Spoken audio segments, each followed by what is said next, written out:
people at that time, they're looking for anything, you know, and the news was big on that, anything unusual right then. So yeah, it got to be known almost all over about this big turtle that was discovered in this little lake in Churubusco, Indiana. Became obsessed with the idea of this turtle. It's kind of a local legend. We're known as Turtle Town throughout the world because of him. It became national news all around the country. The Loch Ness Monster, the Yeti, Bigfoot, Mothman. Is it possible that this small town and this small lake has such a big legend? Hi, my name's Kaitlynn Shull, and this is the Beast of Busco.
In 1948, this legendary beast was first spotted within Churubusco, Indiana. He was locally referred to as Oscar, this enormous snapping turtle ranging from the sizes of 5 feet to the top of a small car. Who is this Beast of Busco? Well, he's a legend.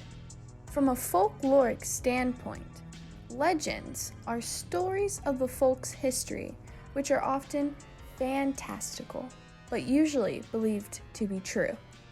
These stories often reflect a sort of anxiety shared throughout the folk group. So, let's investigate. Who is this Beast of Busco? We sat down and interviewed 3 generations of locals to see if we could crack the shell on this legend. Hi, my name is Tyler Wilkins. I'm a guitar technician and audio producer, and I've lived in Churubusco my entire life. Oscar the turtle. Oscar the turtle is a very big turtle that popped up around the 50s in Churubusco. He is kind of a local legend. We're known as Turtle Town throughout the world because of him. As far as like how I feel about Oscar, I can't say that I have strong feelings about Oscar.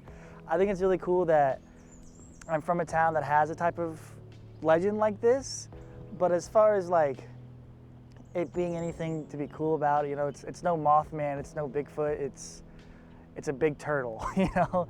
It didn't attack anybody or tear up any cars. So, well, I'm pretty ignorant on the legend of Oscar as a whole, I'd say. Like we learned about him in school, and my family told me about him, but they didn't go into a lot of detail, obviously. Growing up, I thought he was from Blue Lake because I lived on Blue Lake, and I thought that was cool, but I found out he was from Folk Lake, which kind of made me sad because I didn't know where Folk Lake was, and I'd never been to Folk Lake. I knew that that it was nationwide news and celebrities came, and I remember as a kid, for some reason, I was confident Arnold Schwarzenegger came to look for the turtle. That was never true. But yeah, he just, you know, big turtle. No, I never really knew anybody who knew Oscar or met Oscar. Again, as far as I'm aware, he's just a big turtle. He's not like a magic creature or something. When I was younger, my brother used to terrorize me by telling me that Oscar would eat me in the lake. But again, that never happened.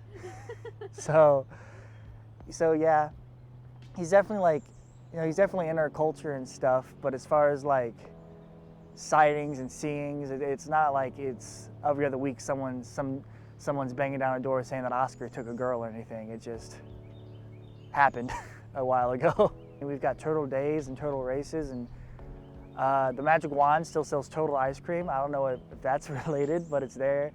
You know, and when I took my driving test, the driving instructor knew about Turtle Town. When I started working my new job, everybody knew about Turtle Town. I like, you know, I'm a big cryptozoology fan, and it is kind of cool that like the only northeastern Indiana cryptid out there is Oscar, as funny as that is. So there's definitely a cool impact there. Again, I had someone at work came up to me and he was like, yeah, I was listening to a podcast and they were talking about Churubusco, and I was like, oh, I think Tyler's from Busco. So like, you know, there's definitely something there, and the fair is fun and the parks are fun. You know, I went to Total Days every single year. I played band and I played saxophone in the fair. So, you know, so it's all fun and part of the culture. It's just not, it's not like, you know, the town itself doesn't make its living off of selling Oscar merchandise, is what I'm trying to say. It's really funny to me that it's just a big turtle. Like I said, it's not magic. He doesn't have spikes or anything scary. He didn't eat any cows. Someone just saw a big turtle and was like, that's crazy. And it just became nationwide news. That's funny to me. You know, it kind of reinforces the whole like hillbilly backwater side of Busco, which is always fun to see. We are filming at a swamp right now. But I mean, it's awesome. You know, not every town in the world has it, and I'm lucky that being as small as Busco is, that we have something like that. And I'm never gonna forget it. I'm gonna keep telling people about it. But so big fan of Oscar, I'd say. Well, when I first moved to Churubusco, I ran a family restaurant. I was in the restaurant business. That's what I did my whole life prior to coming to Churubusco, was in the restaurant business. And then in 1986, I became a deputy marshal for the town of Churubusco. And within 6 months, I became the marshal of Churubusco. And for the next 26 years, I was the town marshal of town of Churubusco. And then I retired from that and started working just for the utility department for the town too. And that's what I continue to do right now. I only heard the stories like everybody else, and then what I've read. In my police career, I never had a call to go to the lake about a giant turtle, or Falk Lake, which is actually where this turtle was seen. It wasn't like Blue Lake, that's a larger lake that's right here by town. Falk Lake is northeast of Churubusco, about 2 miles, 3 miles maybe. So yes, and I've never had anybody come up and tell me that, oh, we saw this big turtle and everything. So no, I have not. Yeah, I think when I was in the restaurant business, I think people would come in and, you know, because I asked about what is Turtle Days, because I really didn't know it either. That first year we came up here and ran a restaurant, and then the parade was right out in front of my restaurant. And then they explained it to me what it was supposedly about. No, the only one I've ever seen is the big turtle in front of the park. The mascot. People know of Churubusco when I go places, like when we go down fishing and other places, people will actually say, that's Turtle Town. And that's how it got its name, you know, Turtle Town, USA.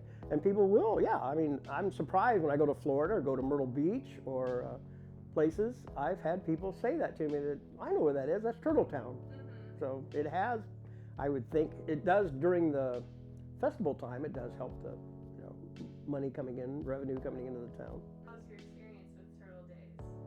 Does it center a lot around Oscar the Turtle? Yes, well it does, yeah, they have turtle races, you know, and just rides and things like that, but yeah, they make some food up, turtle sundaes, turtle things, I've seen that. But yeah, it's basically around Oscar. So many people came. At that time, the town was 1,200 people, I think, around that.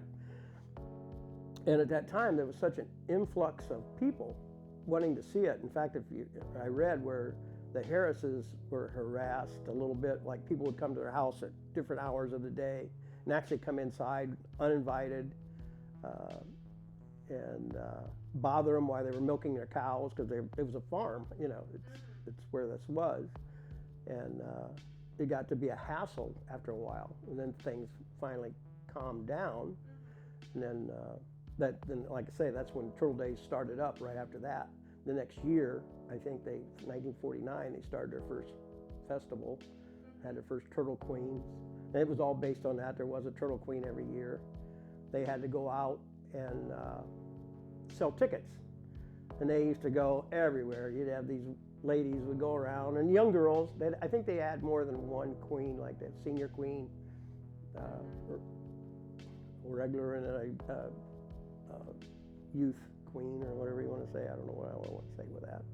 But yeah, and they would sell tickets, and it really went good because that money went to our park. That's what Turtle Day supports, was our town park. And any revenues they got from selling tickets, and in those days, it's not as big as it used to be that way now. Back when I first moved up here, Turtle Days was a lot based on that, selling the tickets and being the Turtle Queen. And having the parade downtown, we had to shut off US 33, which was a pain because US 33 is one of the busiest two-lane highways in Indiana. And there's no bypass around Churubusco. So we had to put people out in the county to get people around town to make it safe in town so they didn't try to drive through town while we was having our parade going on, because we closed down the whole main street, which is US 33. And it was kind of hard to do that because people would try to come back in town and drive through and everything. But it was fun. It is a fun 4 days. It's fun for the town people, and the people that put it on do a very good job. There's a Turtle Days committee every year, and these people set it all up and do a very good job back at the park. Concessions are back there. And then again, that turtle that you see in the front of the park entrance, that was put up, I don't know how many years ago that was. It's been a little while. But people actually, when I was a police officer, and I still see it as a utility worker, I'd see people drive by and they'd stop. And they'd be getting out and taking pictures with their family. And a lot of times as a police officer, when I drive by, I go, well, I'll just pull in. And usually like the dad was taking pictures of the kids and the wife, they weren't all in the picture. Because back when we was doing this, I don't know if the cell phone thing wasn't going on, I don't know. But so I would usually just volunteer to, hey, I'll take the picture if you want. And the people were really appreciative of it. And it was amazing how many times I did do that. I mean, a lot of people stop there and take a picture of that turtle. Some of the floats, there's floats. Some of the floats have turtles on them. And Oscar there's a person that dresses up as Oscar and walks down the parade route. That's mostly some bands and fire trucks and baseball teams, police cars, ambulances, and like I said, a few floats. Oscar the turtle? Well, no, I think the meaning's still there. I mean, that's what it's about. I mean, you know, that's how it got its beginning. And again, the turtle is in the parade. You know, he's the mascot. So I don't know. What I would say there is the parade might have been bigger years ago, like with more floats and bands. We used to have some bands come in from other schools. You don't see that as much as we used to. Now it's basically Churubusco. And but there used to be a lot more bands and things. So I guess it isn't as large as it used to be. Yeah, gives a sense of pride. And like I say, it does help revenues for the town because people come here and eat. They not only eat at the park, they leave the restaurants and come into town and eat at our restaurants there. Now, we don't have motels or anything, so I would imagine they would stay here if we had motels, but we do not. I don't think Churubusco ever has. If it did, it was a long, long, long time ago. But yeah, it really helps the community. And like I said, it really benefits the park because all the money basically goes to the park after all the expenses. And we have one of the nicest little parks I think there are. His legend, I think, has helped the town. It is a great little town, good place to raise a family. And I think Oscar had something to do with that, with putting us on the map and making people move here and come here. And that will continue to bring money in with our Turtle Days.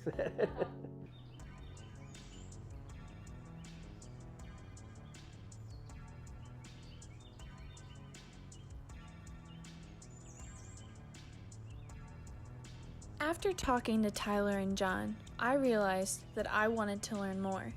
So, I went to the only person in town who knows Oscar better than anyone else. Someone who not only lived during that time period, but also has devoted his life to cataloging the history of the town of Churubusco. Chuck Jones, among other things, is the curator for the Churubusco History Center, and we were fortunate enough to be able to sit down and talk with him. For a living, I was a teacher and a coach here in the 1960s and 70s, and then I ran an insurance agency until the year 2006. I retired from that, and now I run a history center here in Churubusco. Yes.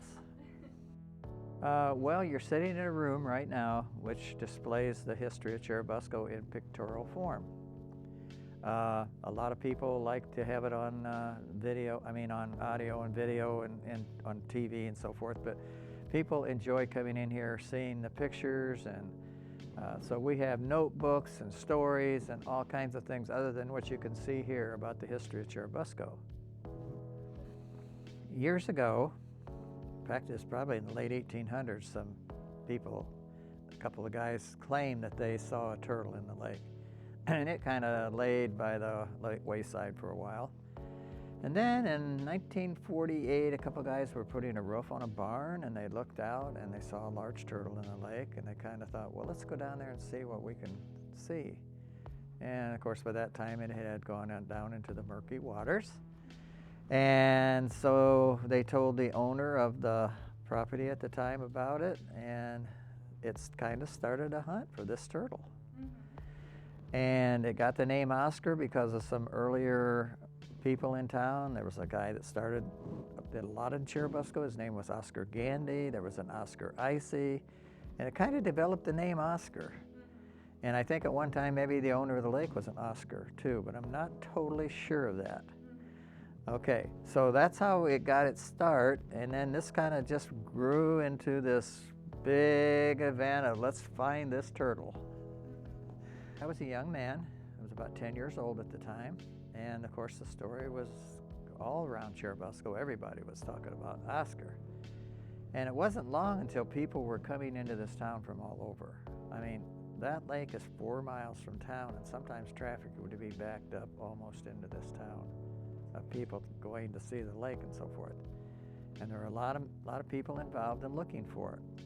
And they brought in outsiders even, and they brought in a guy that flew over the lake, and he didn't see it. They brought in divers, they brought in guys in boats and tried to net it, and it eluded all of these captors.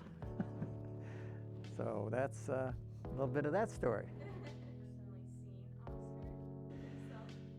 No, I didn't, but I had a newspaper man here in town by the name of Mr. Kirtley, who owned the newspaper, and he claims he saw it, and he even claims he got a picture of it. Of course, the camera didn't develop the picture, so that's just a part of Oscar's way of eluding this whole story. I'll tell you this, I could travel on vacation anytime after this for the next 20 or 30 years, and if I said I was from Churubusco, Indiana, that's the town with the big turtle. So it got all over the United States, that story did. Because people at that time, they're looking for anything, and the news was big on that, right? Anything unusual right then. So yeah, it got to be known almost all over about this big turtle that was discovered in this little lake in Churubusco, Indiana.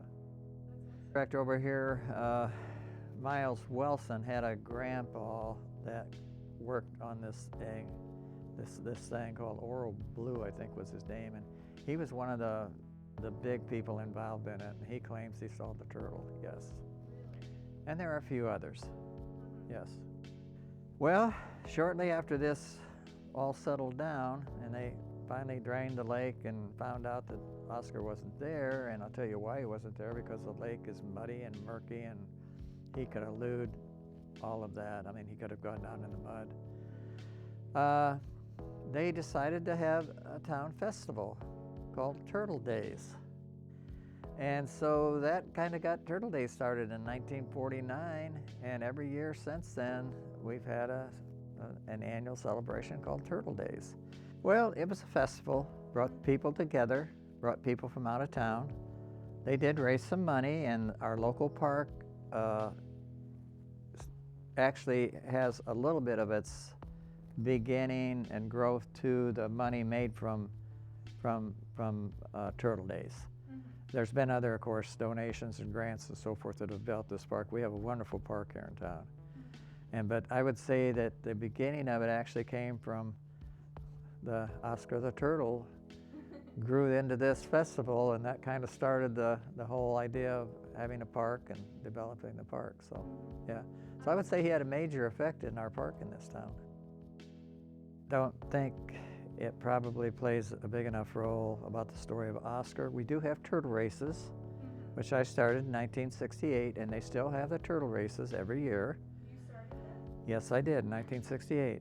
Myself and the owner of the Magic One, Max Myers, who was my cousin, started the turtle races.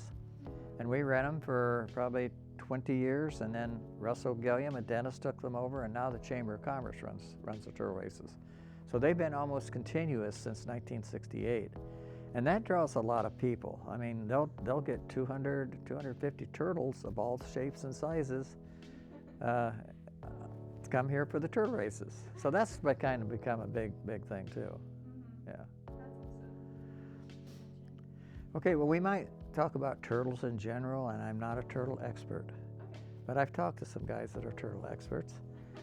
And just an alligator or just a normal snapping turtle, if you Google that, you'll see that 60 to 80 pounds is about maximum size. Maybe they found them as much as 100. Then there's a turtle called an alligator snapper, and you'll find those more in the south, and they will go as much as 200 pounds. So we don't know if Oscar was a regular snapping turtle or an alligator snapping turtle. But that's what I said about the story. It's kind of neat because we didn't find him, so it makes the story even that much better. Yeah. How big do you think he was? You know, I wish I could answer that question for you, but he must have been quite large, because you don't just go looking for a 40 or 50 pound turtle and making a big deal out of it. So, I mean, who knows for sure just exactly how large he was, since I didn't catch him. He seemed to elude all the captors. Divers, nets, hooks. You'll see a net up here that is what it says 300 feet long, 32 feet wide. And he did tear that net, and that net is still, it's in the basement of Sheets Child's funeral home. And we just took a little section off of it. It's a very big net, and he eluded that net. So, I mean, and then they finally drained the lake. And of course, you can't drain a lake completely. That's muck. There's still water in the bottom. It's like a big mud puddle type thing, but it's very soft. I used to fish there, and I even went swimming out there one time, and I sunk in up to my knees, and it just scared me to death because it's so mucky out there. And then it just stirs up the mud and everything. So this light right here, they tried to bring in to look for it. That is a light that I think is used by the Navy. And you couldn't see anything even with that. It was, but we do have that light. It was given to an electrician here in town by the name of Boner, and so his son donated that to the museum. So we do have a few artifacts left from that time, and that's the light and the net. But I wish we had more. Most of the people that worked on it were local guys. I didn't know a lot of them back then because only being 10 years old, these guys were 40 and 50 years old, but I knew a few of them.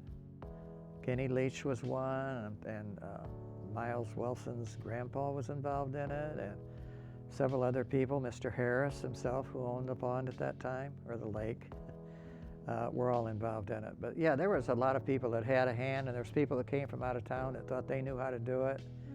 People that could fly over, and divers and all kinds of people. They had advice from all over the country on how maybe they could find this turtle. So yes, there were a lot more people involved than just locals. But see, that's been what, 70, 51, 70 some years ago. So you know how things kind of fade into the whatever. They just become a part of history, so yeah.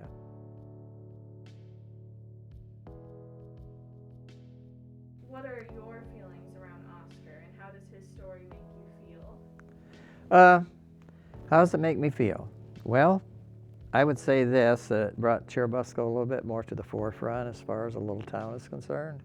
Because there's not a whole lot else here we have to brag about. It didn't hurt anything, but I wouldn't say we had people move here because of Oscar.